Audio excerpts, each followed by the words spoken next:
हर हर महादेव। आज सावन की महाशिवरात्रि है। आप सभी को हार्दिक शुभकामनाएं। आज मैं आपको महादेव के एक परम भक्त की कहानी सुनाने वाला हूं। तो आइए शुरू करते हैं। एक व्यक्ति था जो गांव में रहता था। बड़ा ही सीधा सादा सज्जन इंसान, महादेव का परम भक्त। वो हमेशा सोचता था कि एक दिन तो वो केदारनाथ धाम जाकर भोलेनाथ के दर्शन जरूर करेगा। और फिर एक दिन उसने ये ठान लिया। उस जमाने में गाड़ी तो हुआ नहीं करती थी और ना ही फ्लाइट्स। वैसे भी वो तो एक गरीब व्यक्ति था, सो उसने पूरी यात्रा पैदल करने का निर्णय लिया और अपने घर से चल पड़ा। महीनों यात्रा करने के बाद एक दिन वो केदारनाथ धाम पहुंचा। उसकी खुशी और उत्सुकता का ठिकाना न था। दौड़ता हुआ वो केदारनाथ धाम की तरफ बढ़ा और जैसे ही वो मंदिर के सामने पहुंचा, उसने देखा कि पुजारी जी पूरी टोली के साथ कपाट बंद करके नीचे उतर रहे हैं। वो तो चौंक गया। उसने पुजारी जी के पैर पकड़ लिए और बोला, महाराज, मैं बहुत दूर से आया हूं, बहुत सारी आशा के साथ।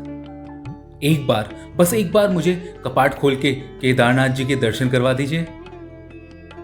तब पुजारी जी बोले, भाई ये तो किस्मत की बात है। शायद तुम्हारी किस्मत में भोलेनाथ के दर्शन थे ही नहीं। या तो तुम थोड़ा वक्त पहले आ जाते, या फिर अब 6 महीने बाद आना। यहाँ तो बहुत सर्दी पड़ती है। हम सब लोग केदारनाथ धाम के कपाट बंद करके बस यहाँ से जा रहे हैं।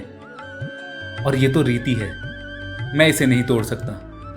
आज जो मंत्रोच्चारण के साथ कपाट बंद हुए हैं, अब ये अगले मुहूर्त पर 6 महीने बाद ही खुलेंगे। ये कहकर पुजारी जी पूरी टोली के साथ वहां से चले गए। वो व्यक्ति बहुत निराश हो गया और चुपचाप मंदिर के सामने वहीं बैठ गया, बस भगवान भोलेनाथ को याद करता हुआ।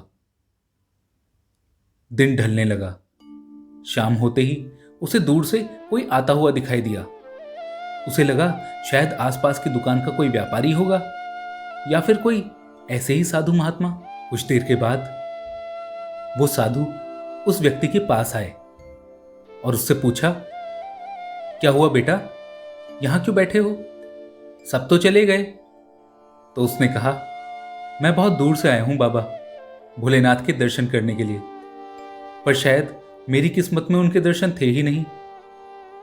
देखिए ना, आज ही मंदिर के कपाट बंद हुए हैं और अभी 6 महीने बाद खुलेंगे। मैं तो मीलों दूर से आया हूं, यहां किसी को भी नहीं जानता। अब ये सोच रहा हूं कि क्या वापस चला जाऊं अपने गांव और दोबारा आऊं। ये तो शायद मुझसे कभी ना हो पाएगा, लेकिन मेरी इच्छा थी कि इस जीवन में केदारनाथ धाम के दर्शन जरूर कर लूं। शायद ये इच्छा ही रह जाएगी। तब उस साधु महाराज ने उस व्यक्ति से कहा, तुम निराश ना हो बेटा, ये लो कंबल, इसे ओढ़कर इन खाने की वस्तुओं को खाकर आराम से सो जाओ। कल सुबह ये कपाट फिर से खुलने वाले हैं। पुजारी जी कल सुबह ही कपाट खोलने आएंगे। उसने साधु महाराज की तरफ देखा और उसे लगा कि शायद वो सिर्फ उसे सांत्वना देने के लिए ऐसा कह रहे हैं। पर उसने उन साधु महाराज को प्रणाम किया, उनकी भेंट स्वीकार की, थोड़ा कुछ खाया पिया और बस वहीं पर लेट गया। अगले दिन सुबह ढोल मंजीरों के साथ पूरी टोली के आने की आवाज हुई और उस आवाज से उस व्यक्ति की आंख खुली। उसने देखा कि पुजारी जी अपनी पूरी टोली के साथ आ रहे हैं कपाट खोलने। वो दौड़कर पुजारी जी के पास गया और बोला, महाराज, आपने तो मुझसे कहा था कि ये कपाट अब 6 महीने बाद खुलेंगे। आपने झूठ क्यों कहा था और आप आज कैसे आ गए कपाट खोलने? तब पुजारी जी ने उस व्यक्ति की ओर देखा और कहा, तुम कौन हो भाई? मैं तुम्हें नहीं पहचानता और मेरी तुमसे ये बात कब हुई?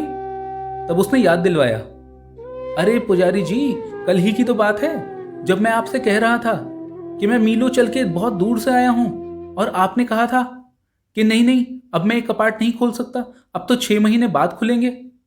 तब पुजारी जी को याद आया तो उन्होंने बड़े चौंक के उसको देखा और कहा, पर तुम यहां 6 महीने से क्या कर रहे हो?